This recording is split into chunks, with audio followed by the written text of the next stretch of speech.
Hello and welcome to another episode of the Student Loan Planner Podcast. It's Travis, and today I'm going to be talking about why I believe that existing student loan borrowers are going to be just fine from all the giant amount of chaos we've experienced the past couple of months for student loans. And I'm also going to talk about why I am concerned greatly for current and future student loan borrowers. And I'm going to explain why I'm concerned about the future of professional graduate school education in general. And I'm going to explain why. I'm going to dive deep into it. First, a couple little caveats or special notes. I'm not on my normal podcast recording, spot at the moment because of all these problems I've been having with our house lately from the, TMI, but, just water problems. Let's call it like that, right? So I'm, doing fine. It's just podcast might not be as smooth as it usually is in terms of how it comes out. So the content will still be good, I think. So hopefully that is okay. In terms of the current or existing borrowers and why they are okay currently. So I want to share a little bit about why I believe that. Okay. So keep in mind the Senate bill, when they were going to pass student loan reform, they came out with provisions that would have been catastrophic for Parent Plus borrowers if they had passed. It was going to require everybody to be very specifically on the ICR repayment plan, for Parent Plus specifically, which would have blocked a lot of Parent Plus people just out of the blue from accessing affordable repayment programs. But that did not happen.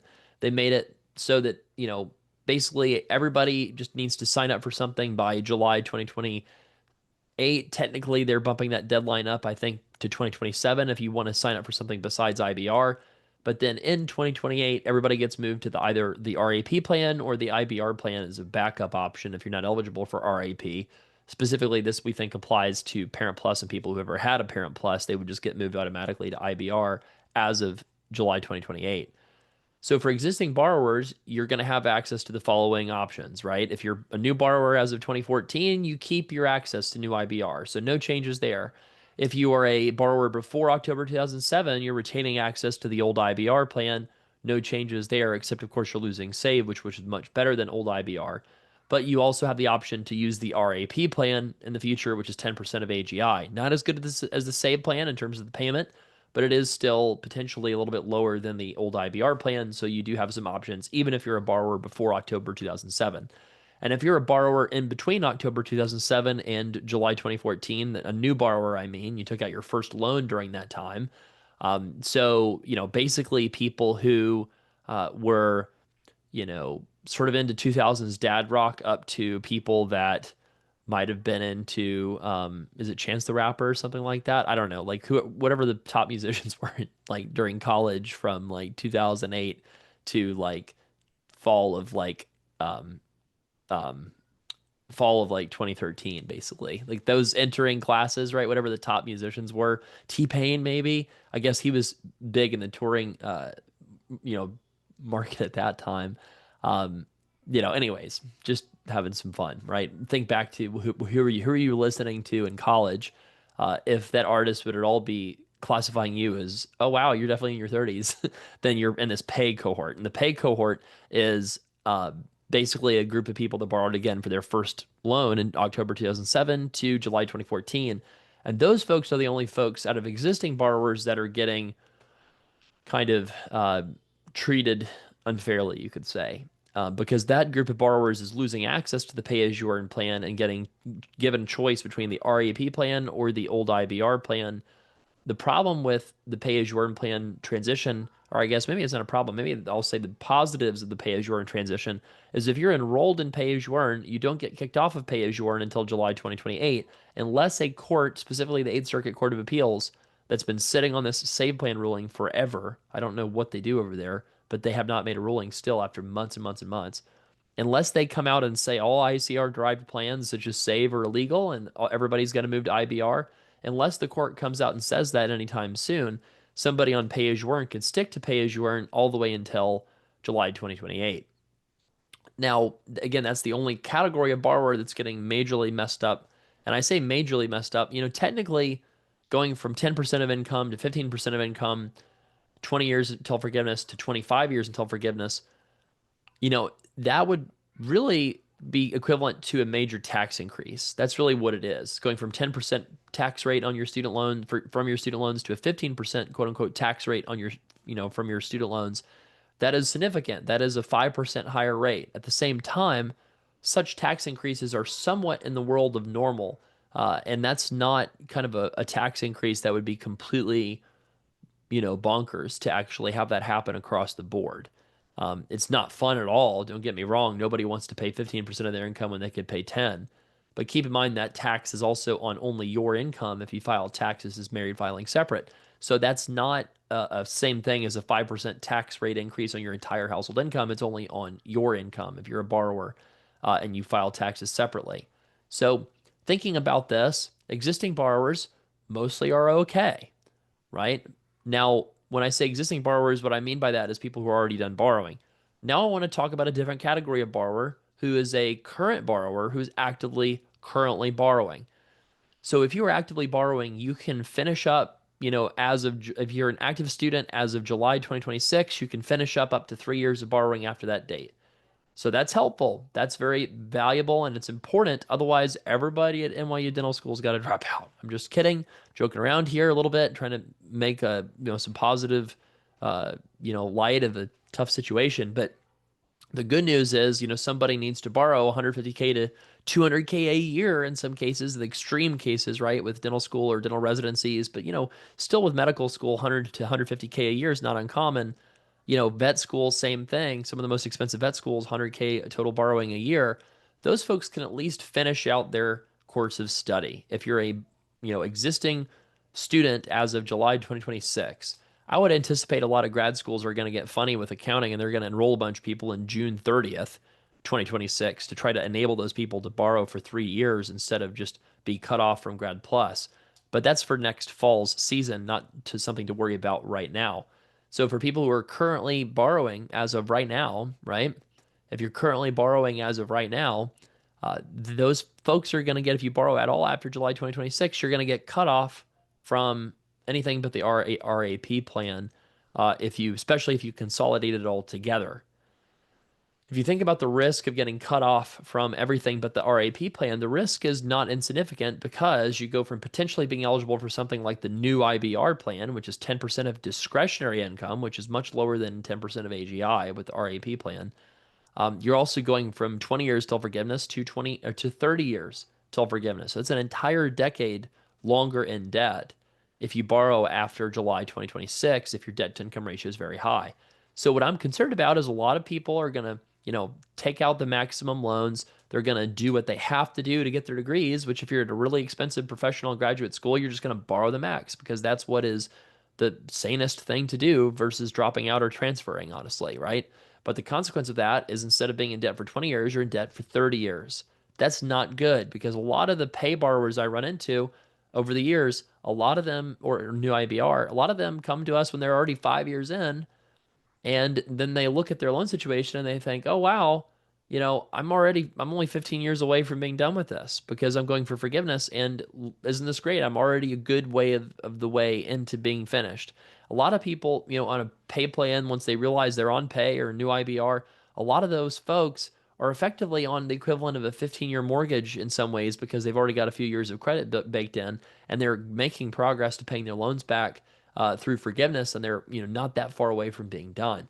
But with the with the RAP plan, save plan, haha, RIP, RIP to save because it's now RAP, LOL.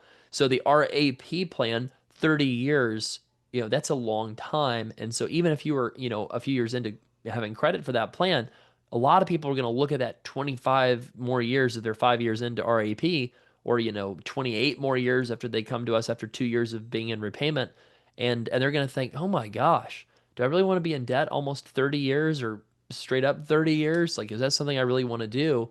So those people who have already borrowed and need to continue borrowing after July 2026 really have a tough thing to think about. And I want to talk now specifically just people who are Parent Plus borrowers who have kids enrolled in school.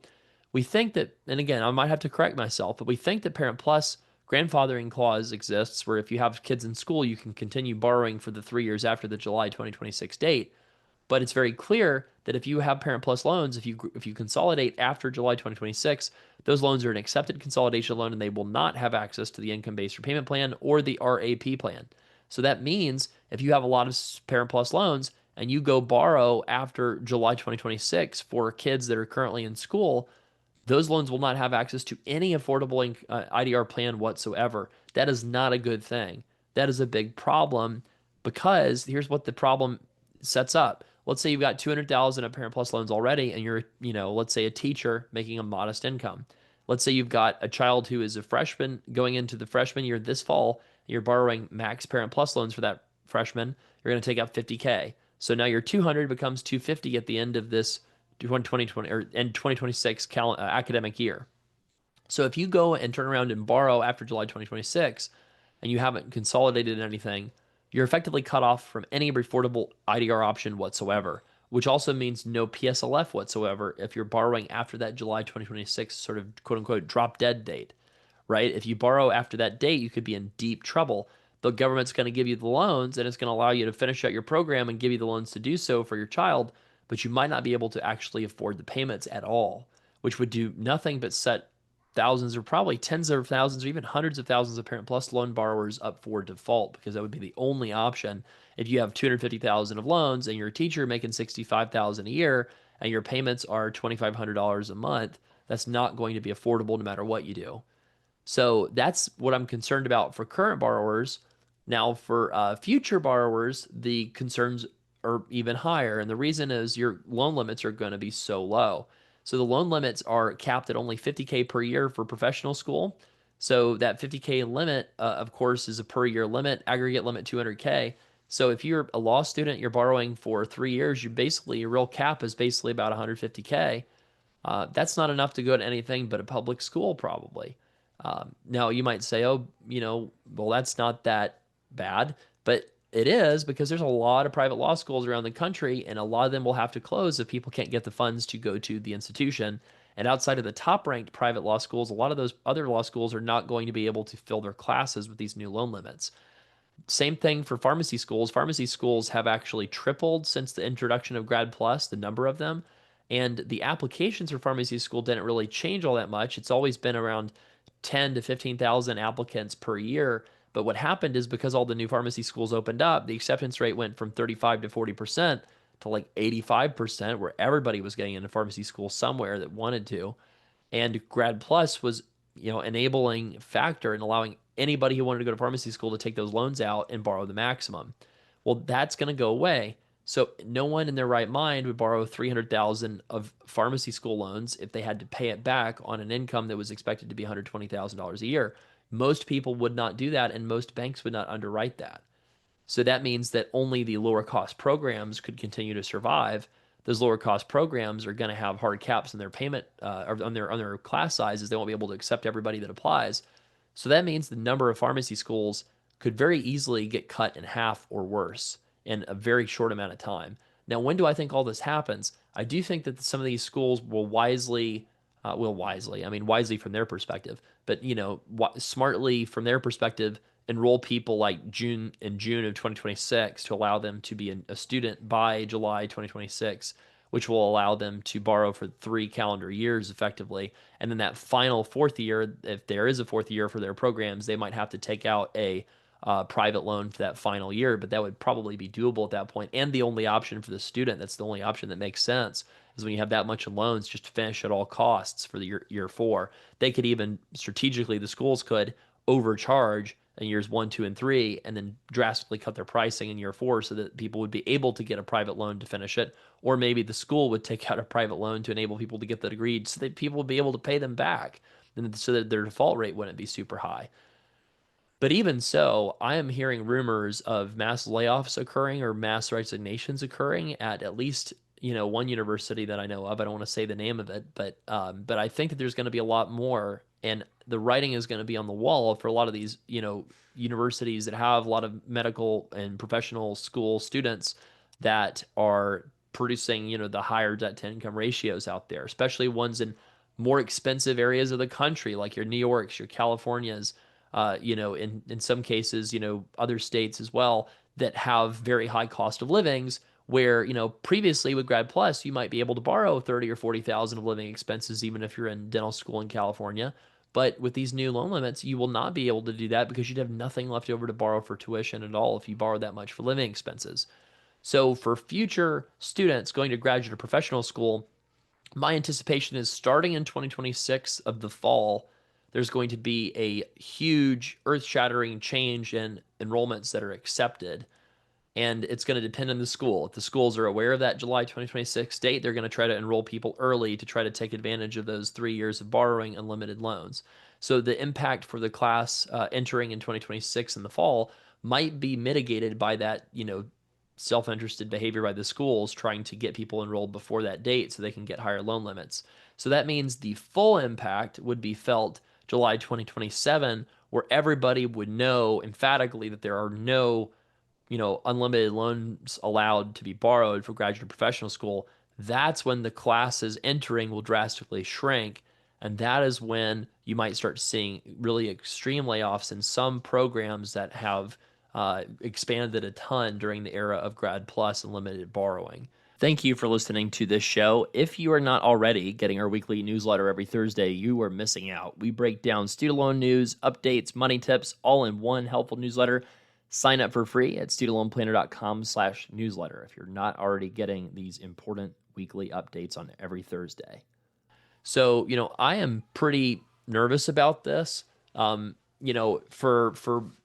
our business is going to be serving people long term, or able to serve people long term, regardless of what happens with enrollment, because people still have the loans, right? It's sort of like, maybe you could think of our business as like I don't know, this is a terrible analogy, but like the tobacco business where, nobody wants the problem, but people still have to deal with it for years and years and years because I don't know, that's a bad analogy, I guess. But like what I mean by that is like even if all borrowing stops completely, there's still millions of borrowers with six figures of student loans that need advice for decades on things like filing separately for taxes, on things like monitoring, legislative updates to see if like Democrats take control or gain leverage in DC. Do they extract a more gentle IDR repayment term, like a save plan maybe might be passed into law at some point, and people would want to know, do I switch to that, right?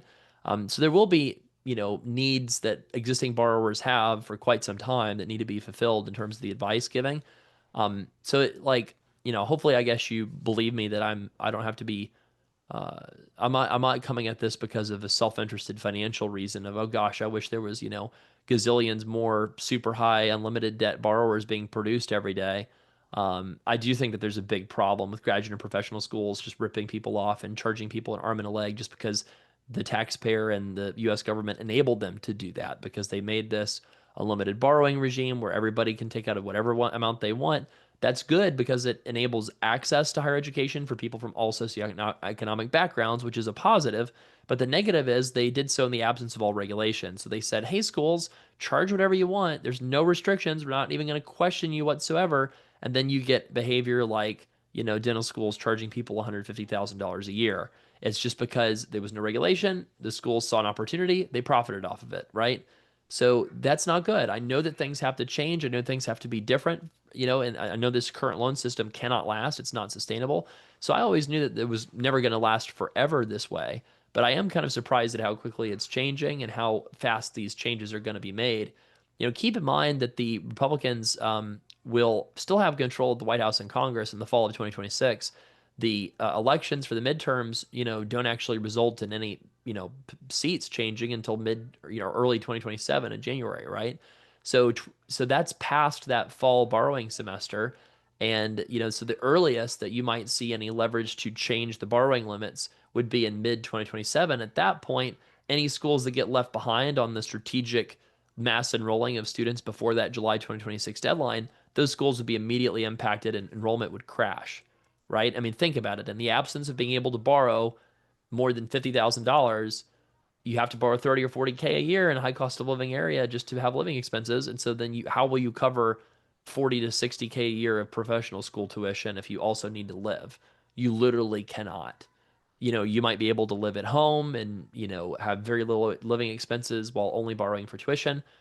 But the only option is for tuition to drastically decrease Now, some schools that want to try to survive might engage in aggressive tuition discounting. That's what happens in the undergrad level. And the awkward truth, if you read really great books by experts in this field, like Ron Lieber from the New York Times, he basically says that undergrad programs have a complex group of consultants, a complex sort of system of a network of consultants that they hire to profit maximize on tuition charges they make. So the schools hire the consultants and they go through all this data to know exactly what different families will probably pay for the sticker price for tuition for their school. And then what the schools do is they give you all these merit scholarships, right, that are really tuition discounting. That's really what it is. And so all these different schools, they'll give you all kinds of different, quote unquote merit scholarships, and everybody sees these merit scholarships and thinks, "Wow, I'm so great. They gave me this big merit scholarship." And that might be true, but at the same time, it's also because the school is really engaging in discounting, and they don't want to call it discounting because they don't want to lower the perceived value of their product. And so this is commonplace in an undergrad world where people get better aid packages by negotiating because essentially the universities are just they have all these processes and data behind how they price things. And then families will sometimes bring aid requests back to schools and say, "Can you use professional judgment to reassess my aid award?"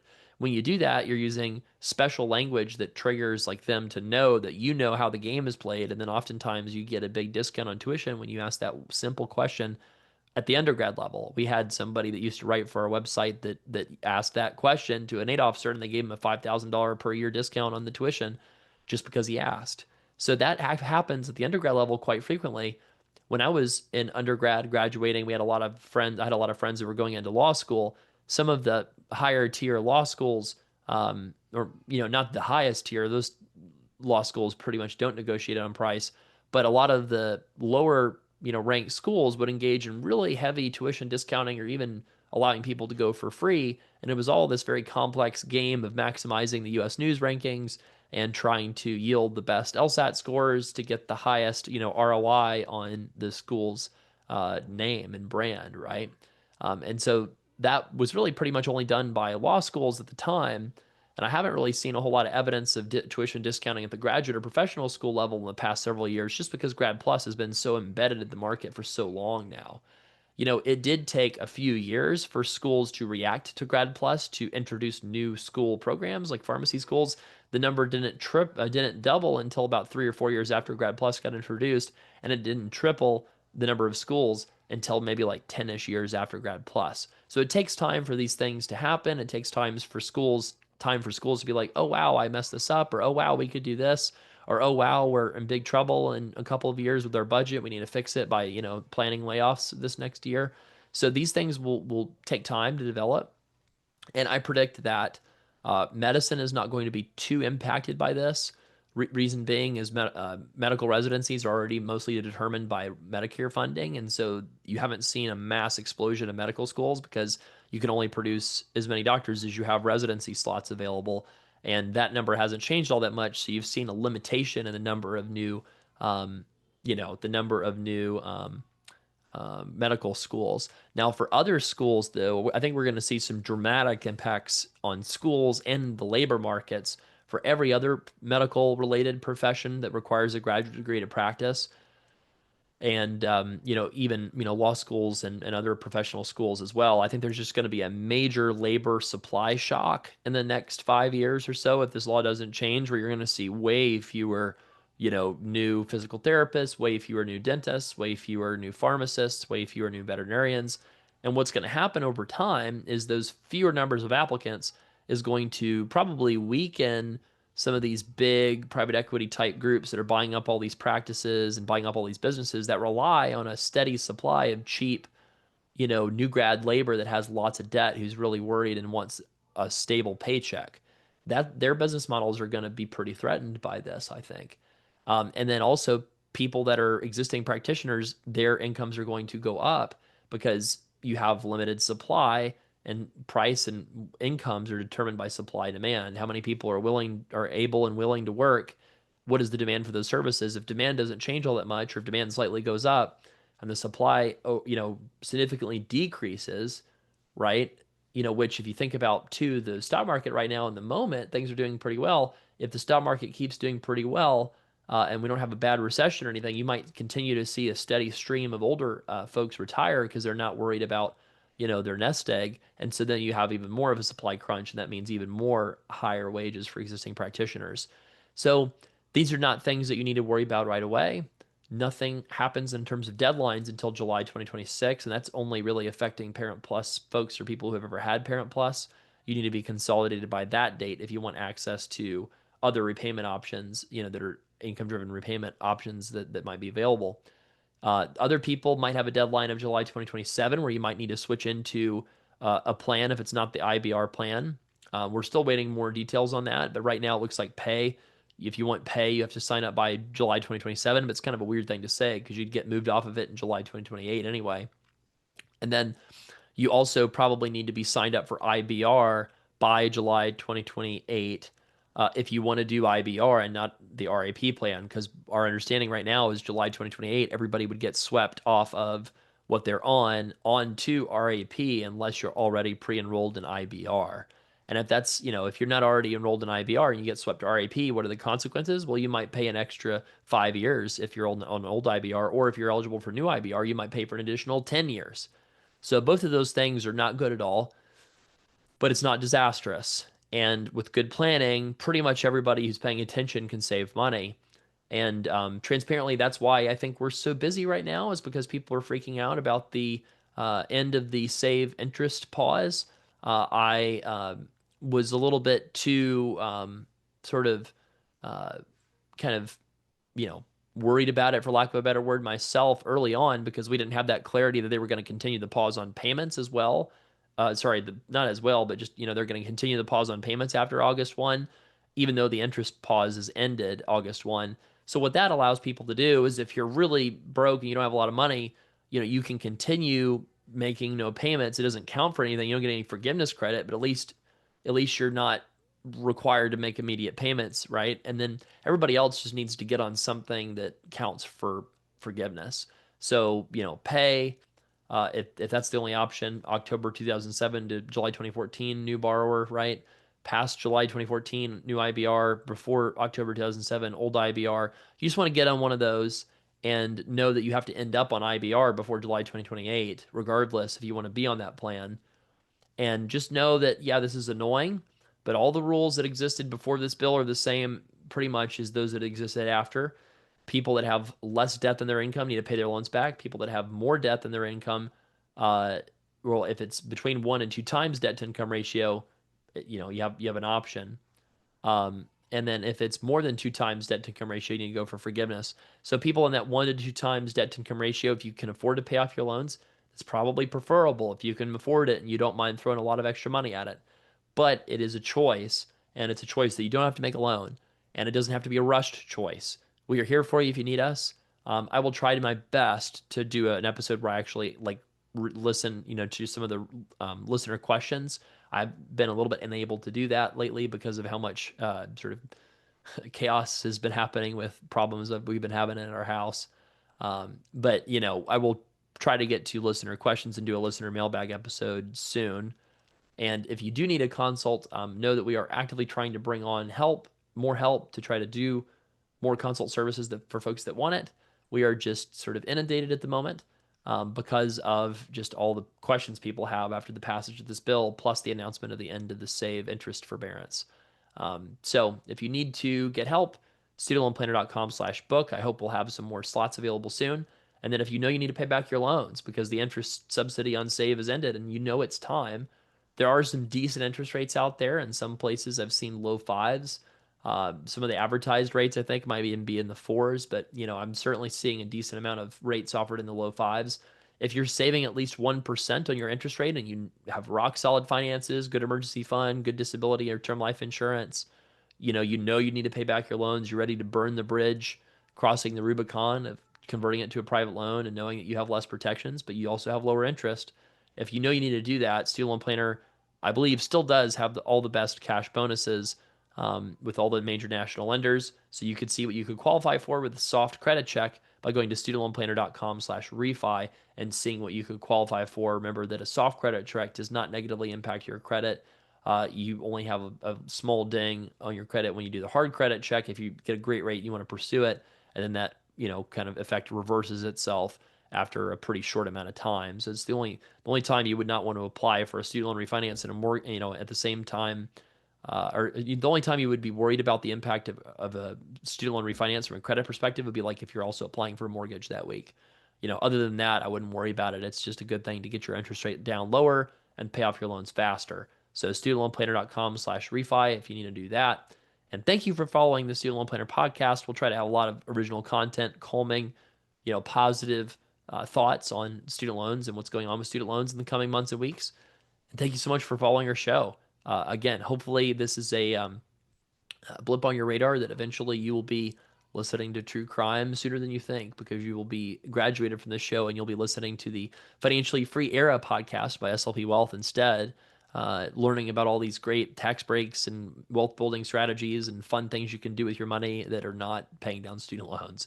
I won't take it personally, I promise. I don't want you to listen to this podcast forever, because I want you to be conquered. I want your student loans to be conquered. Let me rephrase that. I don't want you to be conquered. I want you to conquer your student loans, which can also mean forgiveness. It can mean repayment. It can be all kinds of things. And I want your path to be, financial freedom, whatever that means for you. So, that's what I want for you. And I hope that you get there faster than you think possible.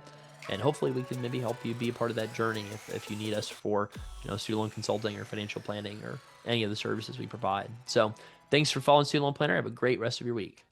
Are you on the free Student Loan Planner email list? If yes, you could upgrade your experience and discover student loan loopholes so good they might get repealed if I talk about them publicly. Find out my very best thought leadership that I really just can't be super open about anymore, unfortunately. If you want to get our very best tips, not just the ones that I can share for free, then go to studentloanplanner.com/insider to get a special discount for your year membership.